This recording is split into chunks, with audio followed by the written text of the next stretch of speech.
The flour dust settled on her apron like fresh snow as Clara Whitmore watched the biscuits turn golden brown in the cast-iron oven, knowing she would carry them across the dusty Montana prairie at dawn to feed two hungry children who had lost their mother to fever 6 months ago. The year was 1882, and the territory around Billings was still raw and untamed, a place where survival depended on neighbors helping neighbors, and kindness was currency more valuable than gold. Clara had arrived in Montana 3 years earlier with her brother's family, seeking a fresh start after her betrothed had died in a railroad accident back in Ohio.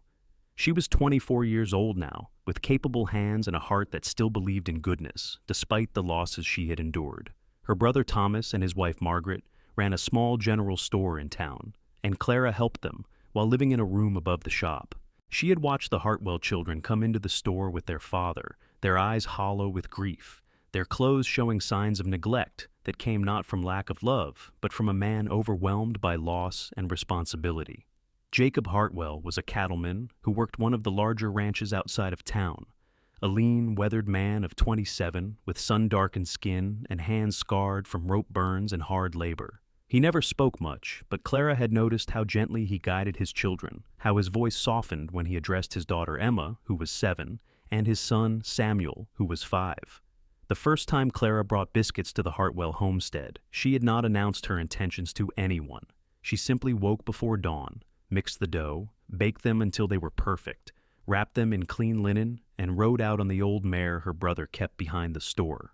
The Hartwell place was modest, a timber and sod house with a small barn and a corral where several horses stood waiting for the day's work. Chickens pecked in the yard, and a vegetable garden showed signs of struggling against neglect. Clara had tied her horse to the fence post and walked to the door, her heart hammering with uncertainty. What if Jacob thought she was overstepping? What if he turned her away with pride wounded by charity? But when the door opened and she saw Emma standing there, in a dress that needed mending, her hair uncombed, Clara knew she had made the right choice. "Good morning," Clara had said softly. "I brought some biscuits for you and your brother. I thought you might like something warm for breakfast." Emma's eyes had widened, and she had called for her father. Jacob appeared behind her, suspicion and exhaustion warring in his expression. He was barefoot, his shirt half-buttoned, clearly just waking. His dark hair stood at angles, and stubble shadowed his jaw. But when he saw Clara standing there with the basket, something in his face shifted. "Miss Whitmore," he had said, his voice rough with sleep and something else, perhaps emotion he was too proud to show. "You did not need to do this." "I know," Clara had replied simply, "but I wanted to. Children should not go without a proper breakfast." That had been 3 months ago. Now it was July, and Clara had ridden out to the Hartwell homestead every single morning since that first visit. She had learned that Emma loved butter and honey on her biscuits, that Samuel would eat 4 if allowed, that Jacob took his coffee black and strong. She had learned the rhythm of their mornings, arriving just as the sun broke over the eastern horizon, painting the prairie grasses gold and amber. She had learned to read Jacob's moods in the set of his shoulders, the tightness around his eyes. She had learned that grief was not something that disappeared, but something people carried, learning to walk despite the weight. This particular morning, Clara arrived to find chaos. Samuel was crying on the front step, his knee bloodied from a fall. Emma was trying to comfort him, while also attempting to cook something over the stove that was producing alarming amounts of smoke.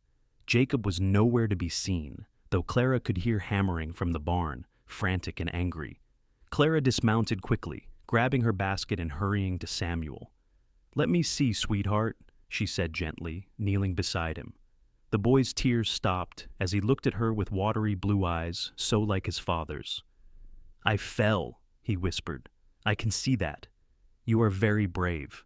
Clara pulled a clean handkerchief from her pocket and dabbed at the scrape. It was not deep, just painful as these things were for small children. "Emma, could you bring me some water?" The girl rushed to comply, relief flooding her young face that an adult had arrived to take charge. Clara cleaned Samuel's knee, speaking softly to him about the biscuit she had brought, about the birds she had seen on her ride over. By the time she had tied the handkerchief around his knee as a badge of honor, he was smiling again. "Now, let us see about that stove," Clara said, moving into the house. The bacon Emma had been attempting to fry was charred beyond recognition, and smoke hung thick in the air. Clara quickly removed the pan from the heat, opened the windows, and began setting out the biscuits she had brought along with a jar of preserves and fresh butter from her sister-in-law's churning. "I am sorry," Emma said quietly. "Papa was fixing the barn door, and I thought I could help by making breakfast, but I made a mess instead." Clara turned to the girl, seeing the shame and frustration in her face. Emma was at that difficult age where she was old enough to want to help, but still young enough to lack the skills and experience to do everything she attempted. "You did your best, and that is what matters," Clara said firmly. "Cooking takes practice. I burned more meals than I can count when I was learning. Would you like me to show you some tricks?" Emma nodded eagerly, and Clara spent the next few minutes teaching her about heat levels and timing while they prepared a proper breakfast together. Samuel sat at the table, swinging his legs and sneaking bites of biscuit with honey. The house was small but sturdy, with 2 bedrooms off the main room and a loft above where Clara suspected the children slept. There were signs of a woman's touch that had faded, curtains that needed washing, floors that needed scrubbing, but also signs of Jacob's efforts, toys he had carved for the children, boots lined up neatly by the door, dishes washed and stacked, even if nothing else was quite right. The hammering from the barn had stopped. Clara heard boots on the steps, and then Jacob filled the doorway, his face flushed with exertion and frustration. He stopped when he saw Clara, surprise flickering across his features before he schooled them into neutrality. "Miss Whitmore," he said, "I apologize. I did not hear you arrive." "No apology necessary. I arrived to quite an adventure." Clara gestured to Samuel's bandaged knee. "But we have everything under control now. Breakfast is ready." Jacob's gaze moved from his son to his daughter to the table where Clara had set out the meal. Something in his expression cracked, just for a moment, showing the man beneath the stoic exterior, the exhaustion and loneliness and overwhelming responsibility. Then it was gone, replaced by his usual quiet reserve. "You should not have to do all this," he said. "Perhaps not, but I am here, and breakfast is ready, so you might as well sit and eat before it gets cold." Clara kept her tone light, not wanting to embarrass him further. She knew pride was often all a man had left when everything else had been taken from him. Jacob hesitated, then moved to the table. He ruffled Samuel's hair as he passed, checked the bandage on his knee with gentle hands. "You all right, son?" "Miss Clara fixed it," Samuel announced proudly. "And she brought honey." "I see that." Jacob's eyes met Clara's briefly, and she saw gratitude there, deep and sincere, even if he could not voice it. He sat down heavily, and Emma immediately brought him coffee. They ate together, the children chattering about small things, Jacob silent but listening. Clara began gathering the dishes, but Jacob stood abruptly. "Leave those," he said. "You have done enough." "It is no trouble. Miss Whitmore." His voice was firmer now, and Clara looked up at him. He stood across the table from her, tall and solid, his blue eyes intense. "You have been bringing breakfast to my children every morning for months. You have mended Emma's dresses. You have taught Samuel his letters. You have asked nothing in return, and I have let you do it because I am a prideful fool who could not admit how badly we needed help. But I cannot keep taking without giving something back." Clara's heart was beating too fast. "I do not expect anything in return. I do this because I want to." "I know, that makes it harder." Jacob's jaw worked as if he was chewing on words he did not want to say.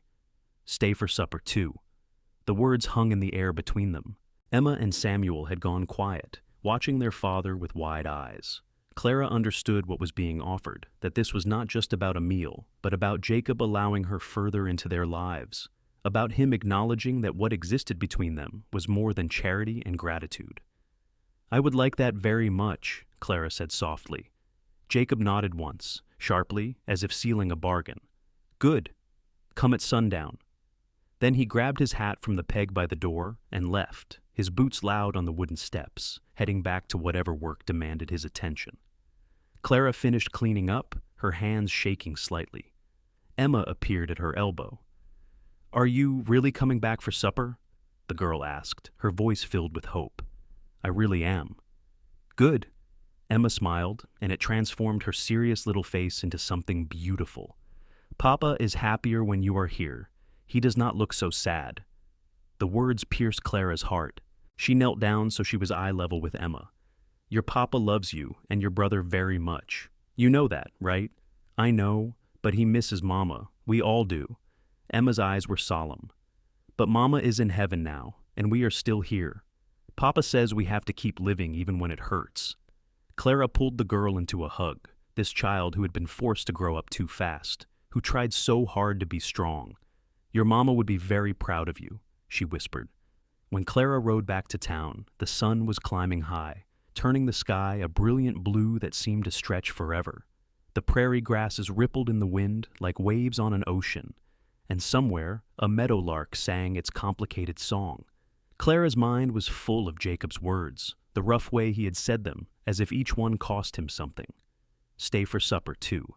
It was an invitation and a declaration, a door opening just slightly to let her in. Margaret noticed immediately when Clara returned to the store.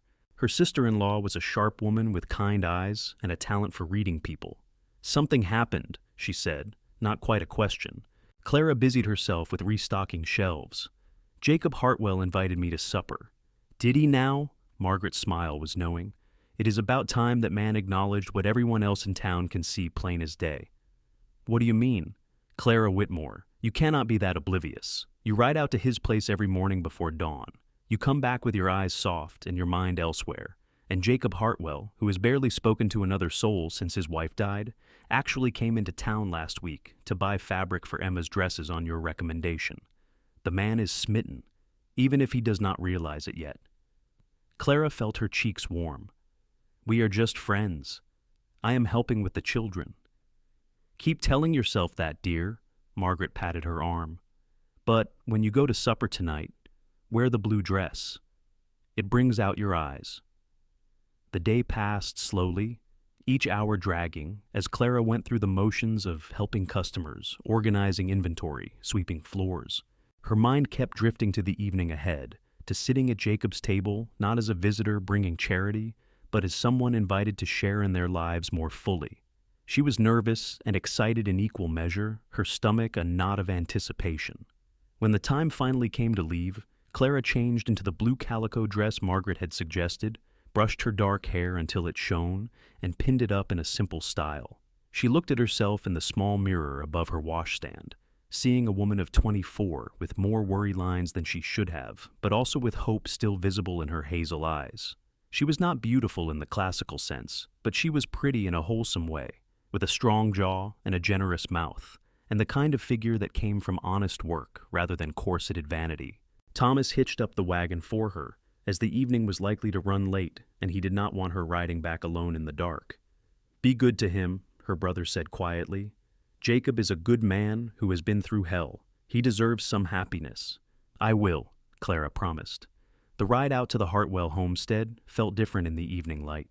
The prairie was painted in shades of gold and amber, the shadows long and dramatic. Cattle dotted the distant hills, and Clara could see riders moving among them, the ranch hands bringing the herd in for the night. Smoke rose from the chimney of the Hartwell house, and as Clara drew closer, she could see Jacob outside, chopping wood with steady rhythmic swings. He had changed into a clean shirt, and his hair was damp as if he had washed. He stopped when he heard the wagon, setting the axe aside and wiping his hands on his pants. Miss Whitmore, he said as Clara climbed down. You came. You invited me. Clara smiled, suddenly shy. I brought dessert, apple pie. The children will be thrilled. Jacob took the pie from her, his fingers brushing hers briefly, calloused and warm. Come inside. Supper is almost ready. The house had been transformed. The floors had been swept, the windows cleaned, fresh curtains hung. The table was set with what Clara recognized as the good china, probably saved from Jacob's wedding. Wildflowers stood in a jar in the center, clearly picked by small hands given their haphazard arrangement. Emma and Samuel were scrubbed clean, their hair combed, their clothes neat. They greeted Clara with enthusiasm, Samuel showing her a drawing he had made of a horse, Emma shyly presenting a stitched handkerchief that was crooked but made with obvious care. For me? Clara asked, touched. Emma, this is beautiful. Thank you. The girl beamed, and Clara saw Jacob watching them, his expression unguarded for once, showing affection and something that might have been longing. They sat down to eat, and Clara discovered that Jacob could actually cook quite well when he had the time and energy to do so. He had made venison stew with vegetables from the garden, biscuits to go with it, though not as good as Clara's own, and there was fresh milk from the cow. The meal was simple but hearty, the food of people who worked hard and needed sustenance. The children talked throughout, telling Clara about their day, about the new calf that had been born, about the snake Samuel had seen by the creek. "Not too close to the creek, I hope," Clara said, concerned. "Papa was with us," Emma assured her. "He never lets us go to the water alone." "Good." Clara glanced at Jacob, who was watching her with an intensity that made her breath catch. "That is very wise." After supper, the children helped clear the dishes, and then Clara served the apple pie. Samuel declared it the best thing he had ever eaten, and Emma asked if Clara would teach her to make pie crust. Jacob said nothing, but he ate 2 pieces, and Clara considered that praise enough. When the meal was finished and the dishes washed, the children began to yawn. Jacob sent them to wash up and get ready for bed, and suddenly Clara was alone with him in the lamplit room, the silence between them heavy with things unsaid. "Thank you for coming," Jacob said finally. "It meant a lot to the children, having you here." "Just the children?" The words were out before Clara could stop them, bold and forward in a way she normally was not. Jacob's eyes snapped to hers, surprise and something hotter flickering in their depths. "No," he said quietly, "not just the children." Clara's heart hammered. "I am glad, because I enjoy being here, with all of you." Jacob took a step toward her, then seemed to catch himself. "Miss Whitmore, Clara, I need to be honest with you. I am not an easy man. I work long hours. I have 2 children who need a mother's care. I am still grieving my wife, even though it has been months. I do not have much to offer beyond hard work and a roof that sometimes leaks and a life that is more struggle than comfort." "Why are you telling me this?" Clara asked, though she thought she knew. "Because you deserve to know what you would be getting into if you continued to spend time here, with us, with me." Jacob's voice was rough. "Because every morning when you arrive with those biscuits, I find myself watching for you. Because my daughter talks about you constantly, and my son draws pictures for you, and I have started thinking about what it would be like to have you here, not just for breakfast or supper, but all the time. And that terrifies me, because I already lost one person I loved, and I do not know if I could survive losing another." The raw honesty in his words shook Clara. She moved closer to him, closing the distance he had maintained. "Jacob, I lost someone too. My betrothed died 3 years ago, crushed between 2 railway cars. I came west to escape the memories, to start over. I never thought I would want to risk my heart again, but then I saw your children in town, so lost and sad, and I saw you trying so hard to hold everything together, and I could not stay away. These past 3 months have been the happiest I have been since before my Henry died." Jacob's hand lifted, hesitated, then gently cupped her cheek. His palm was rough against her skin, warm and solid and real. "I do not want to dishonor Mary's memory," he said quietly. "She was a good woman, a good wife and mother." "You would not be dishonoring her by living," Clara said, "by letting yourself be happy again, by giving your children a chance at a whole family again." She covered his hand with hers. "I am not trying to replace her, Jacob. I could not even if I wanted to. But maybe I could be something new, something that honors what you had by building something different but just as good." Jacob's thumb stroked her cheekbone, his eyes searching hers. "You are remarkably wise for someone so young." "I am not that young, and sorrow ages a person faster than years." Clara smiled, trying to lighten the heavy emotion in the room. "Besides, you are only 3 years older than me. Let us not pretend you are some ancient patriarch." A surprised laugh escaped Jacob, rusty and unpracticed but genuine. "Fair enough." His other hand came up to frame her face, and for a moment Clara thought he might kiss her, but instead he rested his forehead against hers, his breath warm on her lips. "I want to do this right," he murmured. "Court you properly. Give you a chance to be sure this is what you want." "I am sure. You say that now, but wait until you have been through a Montana winter with 2 children tracking mud through the house, and a husband who smells like cattle and horse." "Husband?" Clara's heart skipped. Jacob pulled back slightly, his ears reddening. "Eventually, if things work out, I am getting ahead of myself." "No," Clara smiled, joy bubbling up inside her. "I like the sound of it, eventually." The moment was broken by Samuel calling from the loft. "Papa, is Miss Clara still here?" "Yes, son," Jacob called back, his eyes not leaving Clara's. Will she tuck us in? Jacob raised an eyebrow in question, and Clara nodded. Together, they climbed the ladder to the loft, where the children slept in narrow beds under the sloped roof. The space was cozy, with quilts Mary had likely made, and toys scattered about. Clara tucked Samuel in first, smoothing his blanket and kissing his forehead. Then she moved to Emma's bed, where the girl watched her with solemn eyes. "Are you and Papa courting now?" Emma asked bluntly. Clara felt Jacob stiffen beside her. "What makes you ask that? You look at each other the way Mama and Papa used to, before Mama got sick." Emma's voice was matter of fact, but her eyes were uncertain. "Is that all right, for me to think that?" Clara sat on the edge of the bed, taking Emma's hand. "Your mama will always be your mama. Nothing and no one can change that. But would it be all right with you if your papa and I spent more time together? If I was around more often?" Emma considered this seriously. "Would you still bring biscuits? Every morning? Would you teach me to cook and sew properly? I would be honored to. Would you make Papa smile more?" Clara's throat tightened. "I would certainly try." Emma nodded slowly. "Then I think it would be all right. Samuel thinks so too. We talked about it." Jacob made a choked sound, and Clara glanced at him to see him blinking rapidly. He leaned down and kissed his daughter's head. "You are growing up too fast," he said gruffly. "Sleep now. We will talk more in the morning." They climbed back down the ladder, and Clara gathered her things. Jacob walked her out to the wagon, the night air cool and filled with the songs of crickets and frogs. The sky was a blanket of stars, more than Clara had ever seen back east, brilliant and infinite. "I mean it," Jacob said, as he helped her up onto the wagon seat. "I want to court you properly, take you to church socials, have supper with your family, all of it. You deserve to be wooed, not just absorbed into our lives because it is convenient." "I appreciate that." Clara looked down at him, his face shadowed in the starlight. "But I also think we have been courting in our own way for months now.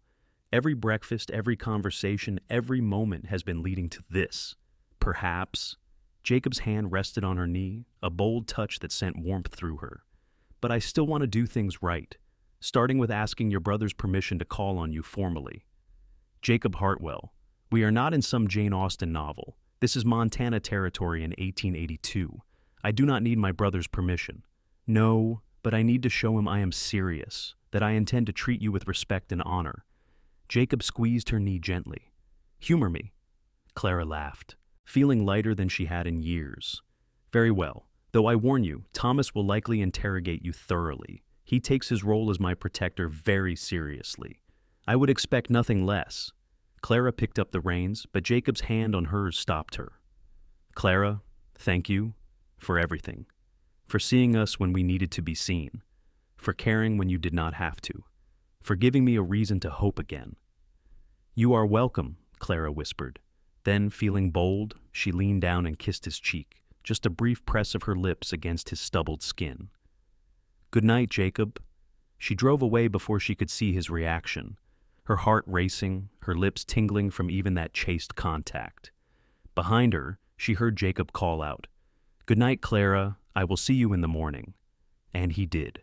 The next morning, when Clara arrived with biscuits, Jacob was waiting on the porch, freshly shaved and looking nervous. The children were already at the table, excitement written all over their faces. Clara barely had time to set down her basket before Jacob was speaking. "I am coming into town today to speak with your brother," he announced, "if that is still acceptable to you." "It is." "Good." Jacob nodded sharply. "Then I will see you there." The morning passed in a blur. Clara taught Emma how to properly knead bread dough, played a counting game with Samuel using dried beans, and tried not to stare at Jacob as he moved around the house, preparing for his trip to town. He had put on his best shirt, the one he usually reserved for Sundays, and he kept running his hands through his hair as if he could tame it through sheer force of will. When Clara left to ride back to town, Jacob followed on his own horse. They rode together in comfortable silence, the morning sun warming their backs. Once they reached Billings, they parted ways, Jacob heading to the general store, while Clara went to prepare herself for whatever came next. Thomas was behind the counter when Jacob entered, and Margaret was organizing fabric bolts. They both looked up at the sound of the door, surprise flickering across Thomas's face when he saw who had entered. "Mr. Hartwell," Thomas said cautiously. "What brings you to town?" Jacob removed his hat, holding it in both hands. "I would like to speak with you, sir, about your sister." Thomas and Margaret exchanged glances. Then Thomas nodded toward the back room. "Let us talk in private." Clara, watching from the window upstairs, saw the men disappear into the back. She paced her small room, her hands twisting together. What if Thomas said no? What if he did not think Jacob was good enough, or worried about Clara taking on 2 children, or had some other objection? The minutes crawled by, each one an eternity. Finally, she heard boots on the stairs. Thomas appeared in her doorway, his expression unreadable. "Clara, can you come down? Jacob would like to speak with you." Her heart in her throat, Clara followed her brother downstairs. Jacob stood in the center of the store, his hat still clutched in his hands, his expression a mix of hope and anxiety. Margaret had made herself scarce, though Clara suspected she was listening from somewhere nearby. "I will leave you 2 alone," Thomas said. "But Clara, the door stays open." He retreated to the back room, and Clara moved closer to Jacob. "Well?" she asked. He said yes. Jacob's smile was slow and transformative, taking years off his weathered face. "He asked me about my prospects, my character, my intentions. He warned me that if I hurt you, he would personally see to it that I regretted it. Then he gave me permission to court you properly." Relief and joy flooded through Clara. "I am glad. There is something else?" Jacob set his hat on the counter and took both her hands in his. "I know we have only just decided to do this, to court officially. But Clara, I am not a young man with years to waste on a lengthy courtship. I know my own heart, and I know what I want. So I am telling you now, so there are no misunderstandings. I am courting you with the intention of marrying you, if you will have me. I want you in my life, in my children's lives, permanently. Not someday in the vague future, but as soon as you are ready and willing." Clara's breath caught. "That is very direct. Life out here does not leave much room for games or pretense. I am too old and too tired to dance around the truth." Jacob's hands tightened on hers. "But I meant what I said last night. I will court you properly. I will give you time to be certain. I just wanted you to know where I stand, what I am hoping for. I appreciate your honesty." Clara stepped closer, so they were nearly touching. "And since we are being direct, I will tell you that I am hoping for the same thing. I have been alone for 3 years, Jacob. I am tired of being alone. I want a family, a home, a partnership. I want to be a mother to Emma and Samuel, and I want you." Jacob's eyes darkened with emotion. He lifted one hand to cup her face, his touch infinitely gentle. "You are an extraordinary woman, Clara Whitmore. I am an ordinary woman who knows what she wants." This time, when he leaned in, he did kiss her, a soft press of lips that was over almost before it began, but still sent sparks racing through Clara's entire body. It was her first kiss since Henry, and it felt like a promise, like a new beginning. They pulled apart at the sound of Margaret's delighted gasp from the back room. Jacob cleared his throat, stepping back and retrieving his hat. "I should get back to the ranch, but I will return on Sunday to escort you to church, if that is acceptable." "Very acceptable." Jacob nodded, then surprised her by lifting her hand to his lips and kissing her knuckles in an old-fashioned gesture that made her heart flutter.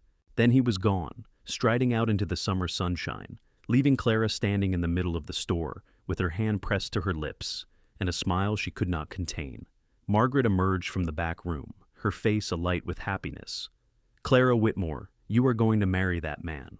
"I believe I am," Clara agreed, and then she laughed, pure and joyful, because for the first time in 3 years she could see a future that was not just survival, but genuine happiness. The courtship that followed was unlike anything Clara had experienced with Henry. Her first betrothed had been a gentle, bookish man, the courtship proper and traditional, with chaperoned walks and parlor visits. With Jacob, everything was more immediate, more real. He worked long hours on the ranch, so their time together was precious and unadorned. He would ride into town when he could, often dusty and exhausted, just to spend an hour sitting with her on the porch of the general store, talking about everything and nothing. Clara continued bringing breakfast to the children every morning, but now Jacob would linger after eating, stealing moments alone with her while Emma and Samuel played outside. He would kiss her goodbye, careful and chaste, but full of promise. He brought her wildflowers picked on his way in from the range, brought her a smooth river stone Samuel had found, and insisted Clara must have, brought her a piece of honeycomb, because he remembered she liked honey on her biscuits. On Sundays, they attended church together, sitting with the children between them, but aware of each other constantly. The congregation noticed, of course. Small towns missed nothing. There were whispers, some kind and some less so. A few women thought it was too soon after Mary's death, that Jacob should wait longer before courting again. Others thought Clara was foolish to take on a ready-made family, but most were simply happy to see Jacob emerging from his grief, to see his children thriving again. One Sunday after services, an older woman named Mrs. Henderson approached Clara. She was a widow herself, her face lined with years of prairie living, but her eyes kind. "You are good for Jacob and those children," she said bluntly. "I knew Mary, she was my friend, and she would want her babies cared for and her husband to be happy again. Do not let the gossipers make you doubt what you are doing." Clara felt tears prick her eyes. "Thank you. That means more than you know. Mary made me promise, before she died, that I would help Jacob find someone new when he was ready. She did not want him to be alone, did not want her babies raised without a mother." Mrs. Henderson patted Clara's hand. "I believe she would have approved of you." The words settled something in Clara's heart that she had not realized was unsettled. She had worried, in the quiet moments, about Mary's ghost, about whether she was intruding on something sacred. But Mary had been a practical woman, a mother who thought of her children first. She would have wanted them cared for, would have wanted Jacob to find love again. As summer deepened into August, Clara found herself spending more and more time at the ranch. She would arrive in the morning with biscuits and often stay until evening, helping with the children, managing the house, cooking meals. Jacob never asked her to do these things, but she did them anyway, slipping into the role of homemaker as naturally as breathing. Emma followed her everywhere, soaking up lessons on cooking, sewing, gardening. Samuel appointed himself Clara's assistant, carrying baskets and fetching things with earnest determination. One afternoon, while Clara was hanging laundry and the children were napping, Jacob came up behind her. His arms slipped around her waist, pulling her back against his chest. Clara leaned into him, feeling the solid strength of his body, the steady beat of his heart. "I could get used to this," Jacob murmured into her hair. "Used to what?" "Coming home and finding you here, seeing you with the children, knowing you will be here at the end of a long day." His arms tightened.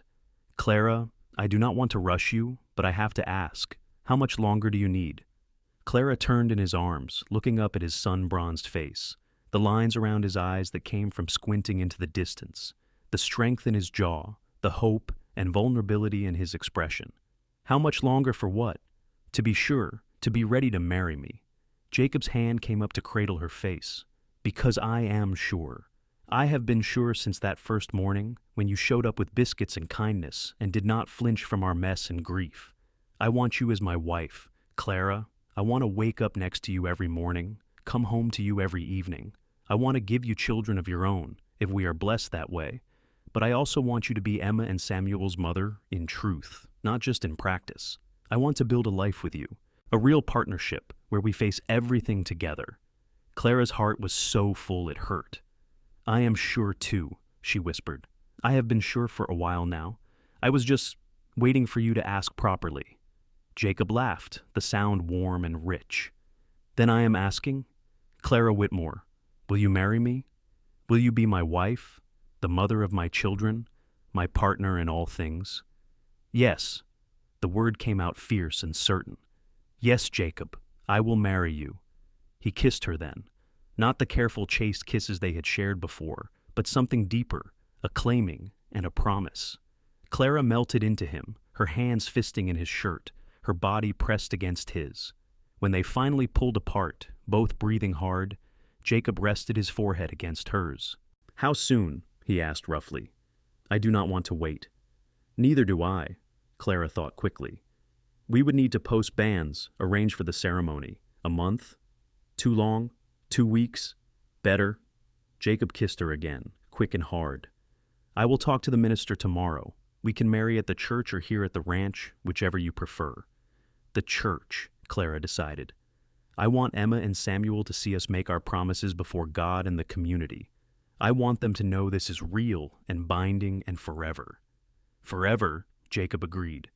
I like the sound of that. They told the children that evening over supper. Emma cried, but they were happy tears, and she threw herself at Clara with enough force to nearly knock her over. Samuel wanted to know if this meant Clara would be there every morning and every night. And when Clara confirmed it, he announced that this was the best news ever. They spent the evening making plans, the children full of questions and excitement. Where would Clara sleep? Would she bring all her things? Could they have a party? We will have a wedding, Clara assured them, with a cake and dancing and all of our friends. And afterward, I will live here with you, and we will be a proper family. Late that night, after the children were asleep and Clara was preparing to leave for town, one of the last times she would have to make that journey alone, Jacob walked her to the wagon. The August night was warm, the air thick with the scent of prairie grass and horses. I wish you did not have to go, Jacob said, pulling her close. I wish you were staying here, where you belong. Soon, Clara promised. 2 weeks is not so long. It feels like forever. Jacob kissed her slowly, deeply, a kiss full of longing and restrained passion. I love you, Clara. I should have said it before now, but I am saying it now. I love you, not because you are convenient or because my children need a mother, but because you are you, because you are strong and kind and brave enough to take on a broken man and his grief-stricken children, because you make me want to be better, to do better, because when I look at you, I see my future, and it is bright. Clara's eyes filled with tears. I love you too, Jacob. I have loved you for weeks now, maybe longer. I love your strength and your gentleness with the children. I love how hard you work, how you never complain even when things are difficult. I love that you let me in when you could have kept yourself closed off. I love you, and I cannot wait to be your wife. They stood there in the starlight, holding each other, two people who had known loss, finding hope and love in each other's arms. Finally, reluctantly, Clara climbed into the wagon. Jacob watched until she was out of sight, and Clara looked back more than once, seeing him standing there in silhouette, a man waiting for his future to begin. The next 2 weeks passed in a flurry of preparation. Clara and Margaret sewed a new dress for the wedding, simple but beautiful in cream-colored cotton, with lace at the collar and cuffs. Emma had a new dress too, and Samuel a new shirt. Jacob bought a new suit from the general store, his first new clothes in years. The house was cleaned from top to bottom, and Clara began moving her belongings out to the ranch a few items at a time. The community rallied around them with surprising enthusiasm. Mrs. Henderson organized a quilting bee to make Clara and Jacob a wedding quilt. Other ranch wives contributed food for the reception. The minister, a jovial man named Reverend Thompson, met with Clara and Jacob to discuss the ceremony and offered advice on blending 2 lives and 2 grieving hearts into one family. The night before the wedding, Clara stayed in town as tradition demanded. She lay awake in her small room above the store, listening to the sounds of the town settling for the night, thinking about how much her life was about to change. Tomorrow she would become Mrs. Jacob Hartwell. Tomorrow she would take on the role of wife and mother, would bind her life to Jacob's and his children's. She was not afraid, only eager, ready to begin this new chapter. The morning of the wedding dawned clear and beautiful, the September sky a brilliant blue. Margaret helped Clara dress, fussing over every detail, her eyes suspiciously bright. Thomas, usually so stoic, hugged Clara tightly before they left for the church. "Be happy," he said gruffly. "You deserve happiness." "I will be," Clara promised. The church was full, practically the whole town turning out for the ceremony. Clara walked down the aisle on Thomas's arm, her eyes finding Jacob at the altar. He was standing straight and tall in his new suit, his hair neatly combed, his face clean-shaven, and the look in his eyes when he saw her took her breath away. It was love and desire and promise and gratitude all mixed together, a look that said she was everything he needed, everything he wanted. Emma and Samuel stood beside their father, both beaming. Emma was holding a bouquet of wildflowers, and Samuel had the rings on a small cushion, his chest puffed with importance. Clara smiled at them, these children who would be hers in just a few minutes, and they smiled back with pure joy. Reverend Thompson performed the ceremony with warmth and humor, speaking about love and commitment, about building a family from broken pieces, about faith and hope. When it came time for the vows, Jacob's voice was steady and strong, his eyes never leaving Clara's face. "I, Jacob Hartwell, take you, Clara Whitmore, to be my lawfully wedded wife. I promise to love you, honor you, protect you, and cherish you for all the days of my life. In times of plenty and times of want, in sickness and in health, through joy and sorrow, I will stand by your side. You have given me hope when I thought I had none left, and I will spend the rest of my life trying to give you the happiness you deserve."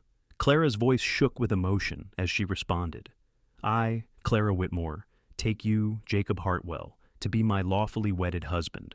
I promise to love you, honor you, support you, and cherish you for all the days of my life.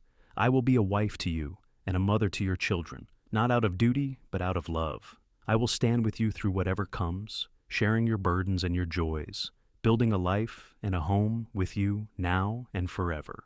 The rings were exchanged, simple gold bands that caught the light streaming through the church windows. And then Reverend Thompson pronounced them husband and wife, and Jacob kissed Clara for the first time as her husband, a kiss full of promise and possession and tender love. The congregation erupted in applause and cheers.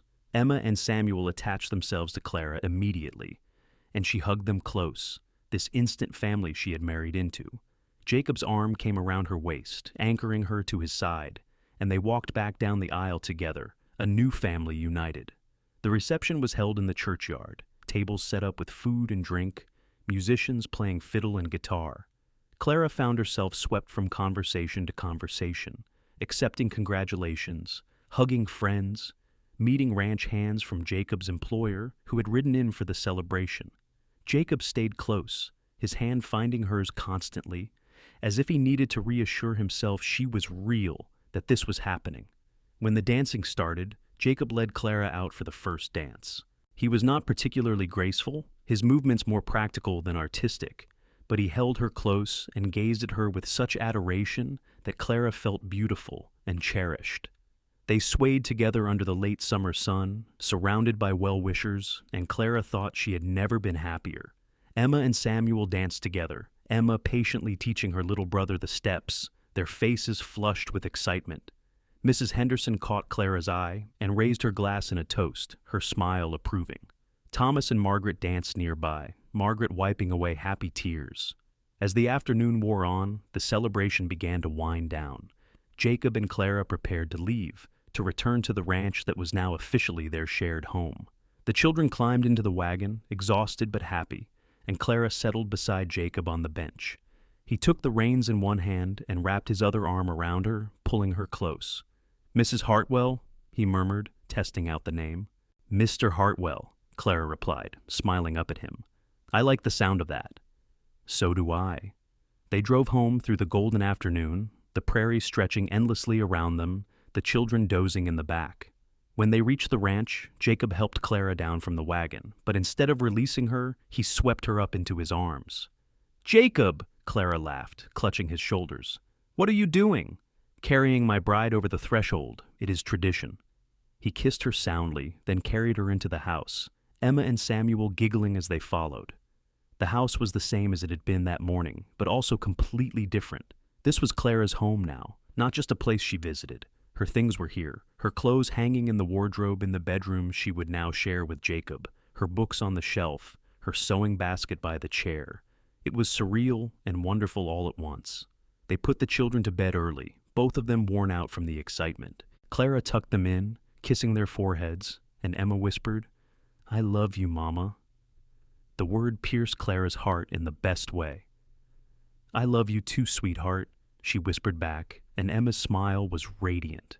When they returned to the main room, Jacob closed the bedroom door behind them, and suddenly they were alone, truly alone for the first time as husband and wife.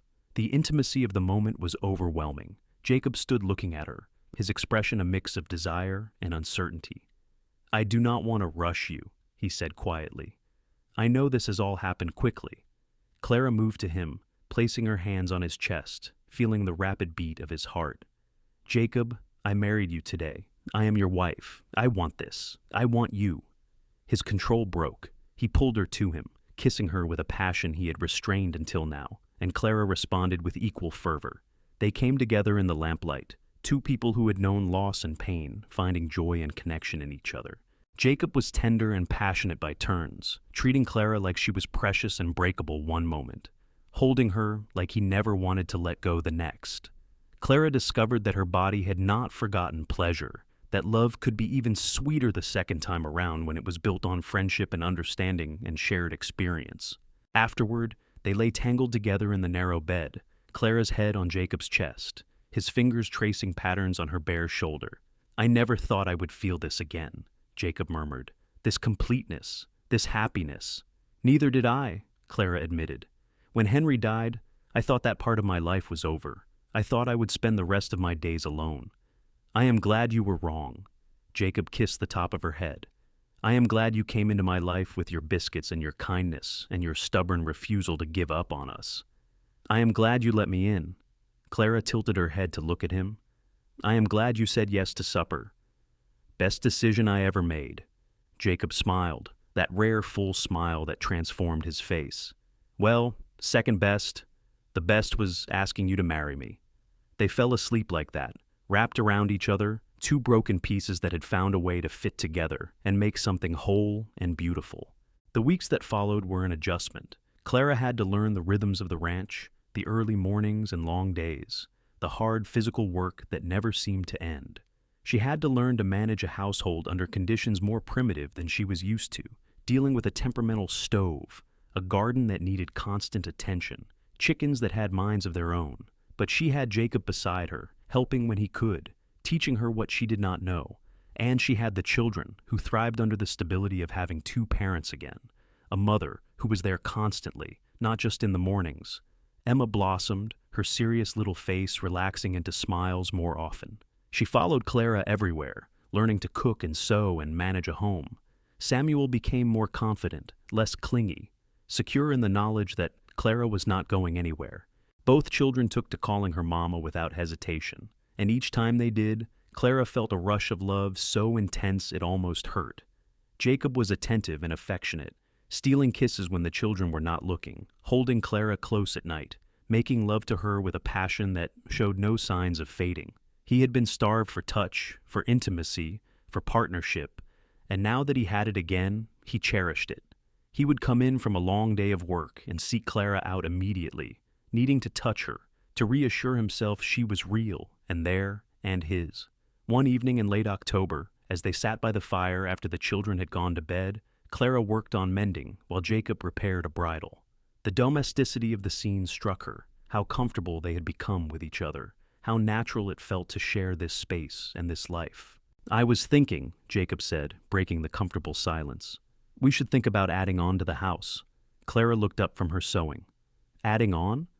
"Another bedroom, maybe. The children are getting older. Emma needs her own space soon." Jacob's eyes met hers, significant. "And if we are blessed with more children, we will need the room."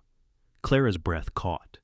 They had not directly discussed having children together, though they had certainly not been preventing it. The thought of carrying Jacob's child, of giving Emma and Samuel a sibling, filled her with yearning. "I would like that," she said softly. "Another bedroom, more children."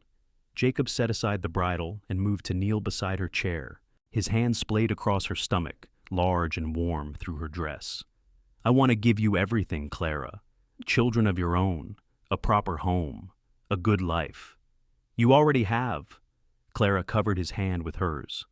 "I have everything I need right here." But Jacob was determined to give her more. Over the winter, he worked with some of the other ranch hands to add a room onto the house, a proper bedroom for Emma so she could have privacy.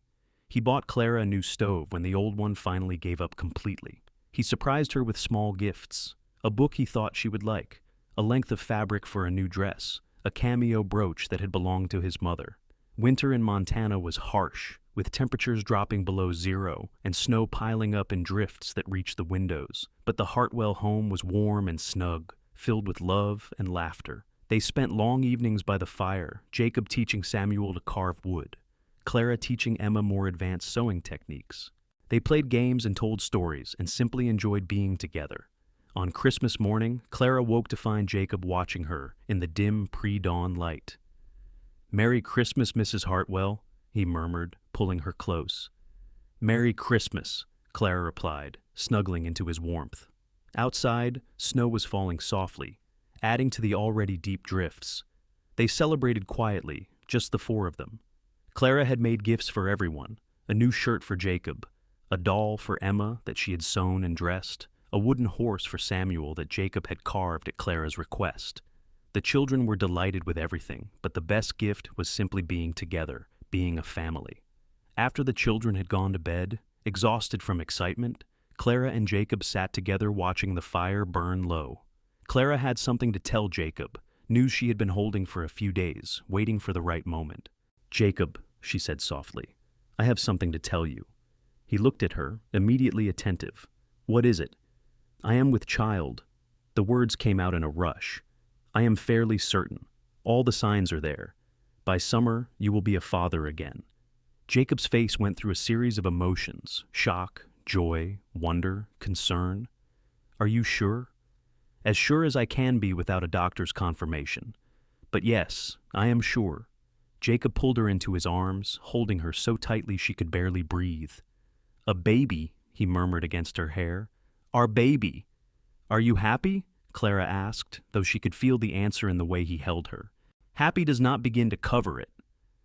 Jacob pulled back to look at her, his eyes suspiciously bright. "You have given me so much, Clara. A second chance at happiness, a mother for my children, a partnership I thought I would never have again. And now, a child.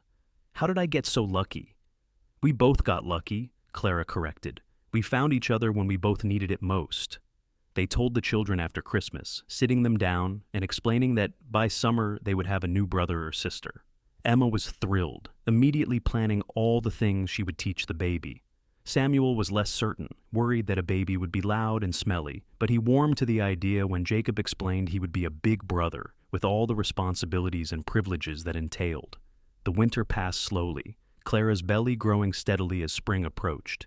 Jacob became even more protective, not wanting her to overwork herself, insisting she rest more. Clara found it alternately endearing and frustrating, but she understood it came from love and concern. By the time the snow began to melt and the prairie started greening up, Clara was obviously pregnant, her dresses straining across her middle. She felt good, despite the occasional discomfort, and was eager to meet this new life growing inside her. In late June, on a hot summer night with thunder rumbling in the distance, Clara went into labor. Jacob rode into town to fetch the doctor and Mrs. Henderson, who had delivered half the babies in the territory. The children were sent to stay with Margaret and Thomas, and Clara found herself gripping Jacob's hand through each contraction, grateful for his steady presence. "You are doing so well," he murmured, wiping her forehead with a cool cloth. "So strong. I love you so much."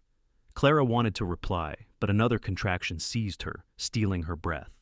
The labor was long and hard, lasting through the night and into the next day. But finally, as the sun was climbing high, the baby arrived with a lusty cry that filled the house. "It is a boy," Mrs. Henderson announced, placing the squirming, angry infant on Clara's chest. "A healthy, strong boy." Clara looked down at her son, this tiny person she and Jacob had created, and felt love wash over her in a wave. He had dark hair like Jacob, and when he opened his eyes to squint at her, they were blue. His little fists waved, and his face was scrunched in outrage at being thrust into the bright, cold world. Jacob was beside her, his arm around her shoulders, staring at his son with wonder. "He is perfect," he breathed. "You are perfect. Clara, you are amazing." They named him Henry Jacob Hartwell, after both Clara's lost love and his father, a way of honoring the past while celebrating the present. When Emma and Samuel came home and met their baby brother, they were enthralled. Emma wanted to hold him immediately, and Samuel was fascinated by his tiny fingers and toes. "He is so small," Samuel said wonderingly. "You were this small once," Jacob told him, ruffling his hair.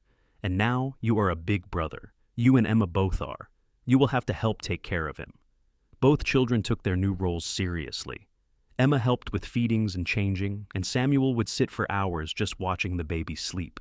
Clara watched her family with a full heart, amazed at how much her life had changed in less than a year.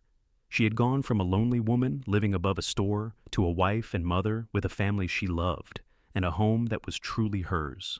The summer passed in a blur of sleepless nights and constant feedings, but also moments of pure joy. Henry was a good baby, healthy and strong, and he grew quickly.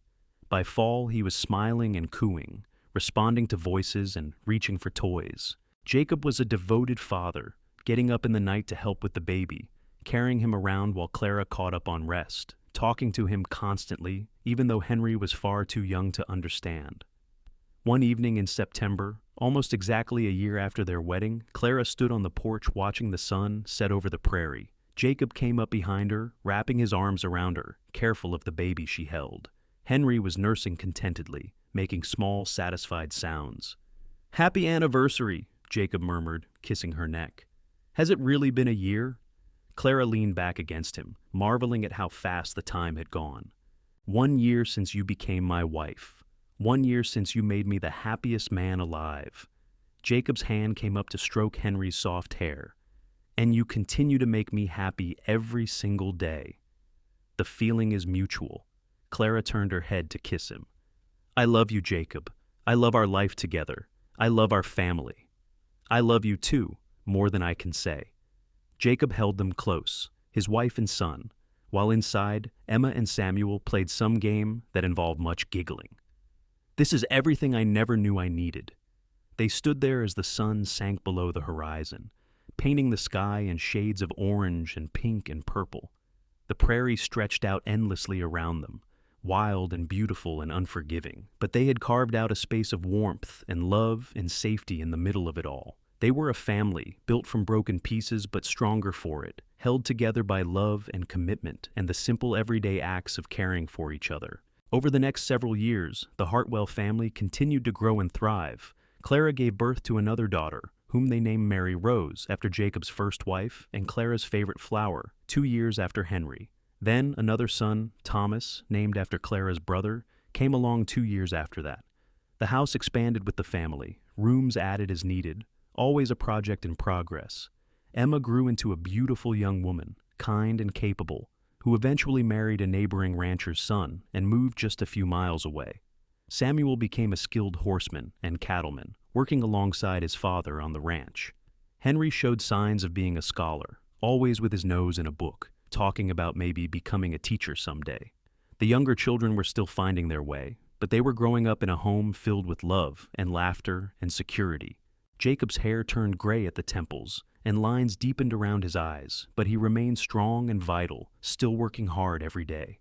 Clara developed silver threads in her dark hair and laugh lines around her mouth from smiling so often. They had built a good life together, not an easy one, but a rich one, full of love and purpose. On their 10th anniversary, Jacob surprised Clara with a trip to town, arranging for Margaret to watch the younger children so they could have an evening alone. They ate dinner at the hotel restaurant, a rare luxury, and afterward walked through the streets of Billings, which had grown considerably in the decades since their wedding. "Do you ever regret it?" Jacob asked as they walked. "Taking on me and the children? Giving up your independence?" Clara stopped and turned to face him, cupping his weathered face in her hands. "Not for one single second. You and the children are the best thing that ever happened to me. You gave me a family, a purpose, a home. You gave me love when I thought I would never feel it again. How could I possibly regret that?" Jacob smiled, that full, unguarded smile he'd reserved only for her. "I ask because I want you to know how much you mean to me, how grateful I am that you took a chance on a broken-down cowboy with 2 grief-stricken children. You saved us, Clara. You brought light back into our lives when we were drowning in darkness." "We saved each other," Clara corrected, "and we built something beautiful together." They kissed there on the street, not caring who saw, 2 people who had found love in the midst of loss and created a family from broken pieces. When they pulled apart, both were smiling. "Come on," Jacob said, taking her hand. "Let us go home." Home? The word had never sounded sweeter.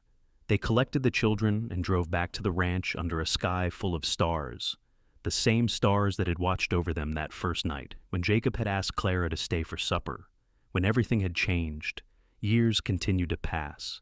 Jacob and Clara grew older together, their love deepening with each passing season. They faced hardships, droughts, and harsh winters, illnesses and injuries, the normal struggles of life on the frontier. But they faced them together, leaning on each other, drawing strength from their partnership.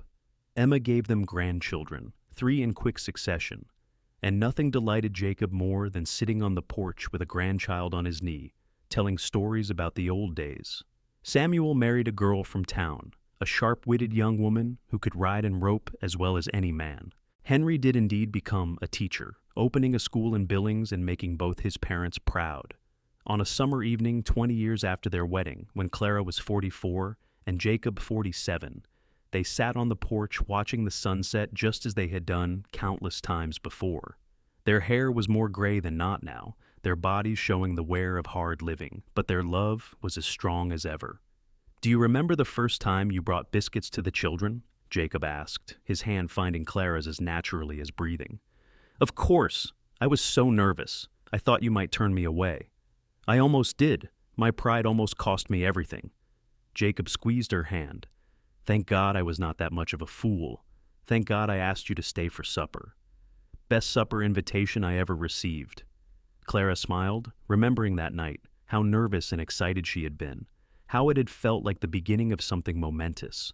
It changed everything. That was the night I admitted to myself that I was falling for you, that I wanted you in our lives permanently. Jacob turned to look at her, his blue eyes still bright despite the years. "I have never regretted it, not for a moment. You have been the best wife, the best mother, the best partner a man could ask for." Tears pricked Clara's eyes. Even after 20 years, Jacob could still move her with his words. "And you have been the best husband. You made me believe in love again, in family, in happy endings. You gave me everything I ever wanted." They sat in comfortable silence, watching the prairie turn gold in the fading light. Inside the house, they could hear Mary Rose practicing piano, the notes slightly off-key but determined. Thomas was in the barn, tending to the horses. Their family was everywhere around them, the legacy of their love made manifest. "I would do it all again," Jacob said quietly. "Every hardship, every struggle, every moment of grief and pain. I would do it all again to end up here, with you, with our family, with this life we built together." "So would I," Clara agreed. "So would I." As the sun sank below the horizon, painting the Montana sky in brilliant colors, Jacob pulled Clara close. She rested her head on his shoulder, fitting against him as perfectly as she had 20 years ago. They had both known loss and sorrow, had both been broken by grief, but they had found each other in the midst of their brokenness and had built something beautiful and lasting. The prairie wind whispered through the grasses, carrying the scent of sage and earth. Somewhere a coyote howled, answered by another in the distance. The stars began to emerge, one by one, filling the vast Montana sky. Inside the house, their children moved through their evening routines, secure in the love and stability their parents had created. Jacob and Clara sat on the porch of their home, the home they had built together, surrounded by the family they had created from loss and hope and stubborn determination to find joy again. They had taken the broken pieces of their lives and fitted them together into something whole and beautiful, a testament to the power of love and the resilience of the human heart. And it had all started with fresh biscuits brought to hungry children every morning, and a cowboy who had been brave enough to ask her to stay for supper too. The years continued to roll by like the seasons, each one bringing new joys and challenges. Clara and Jacob watched their children grow into adults, watched their grandchildren arrive and begin their own journeys. They celebrated anniversaries and birthdays, mourned losses when they came, and through it all, they remained partners, lovers, best friends. When Clara was 52 and Jacob 55, they stood together at Emma's daughter's wedding, watching another generation pledge their love and commitment. Jacob's hair was white now, his body showing the strain of decades of hard physical labor. Clara's face was lined, her hands weathered from years of work, but her smile was still bright, her eyes still full of life. "We started something good," Jacob murmured, watching the young couple dance their first dance as the husband and wife. "We did," Clara agreed, leaning against him. "All from biscuits and a supper invitation." Jacob chuckled, the sound warm and rich. "Best biscuits I ever tasted. Best decision I ever made." They danced together that night, moving slowly across the floor, not as gracefully as they once had, but with a comfort and ease that came from decades of partnership. Other couples moved around them, but Jacob and Clara were lost in their own world, remembering their own wedding day, the hopes and fears they had carried, the uncertain future that had stretched before them.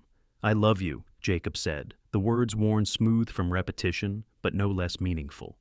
Every day, I love you more. I love you too, Clara replied, always and forever.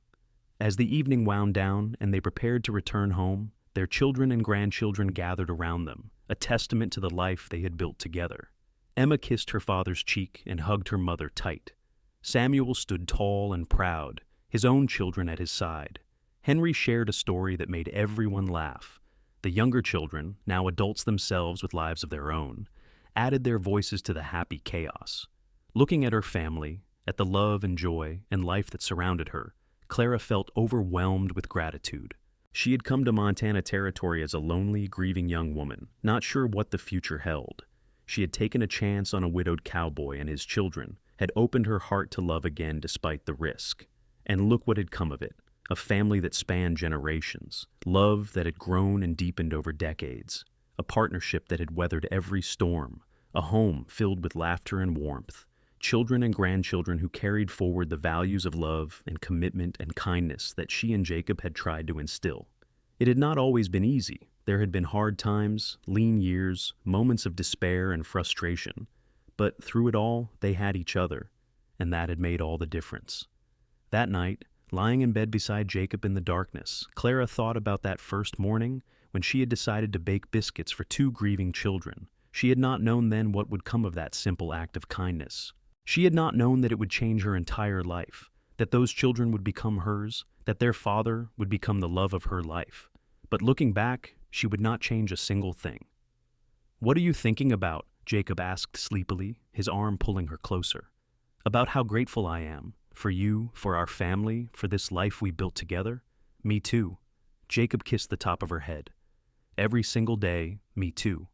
They fell asleep like that, as they had for 30 years now, wrapped around each other, 2 hearts beating in sync, 2 lives so thoroughly intertwined that neither could imagine existing without the other.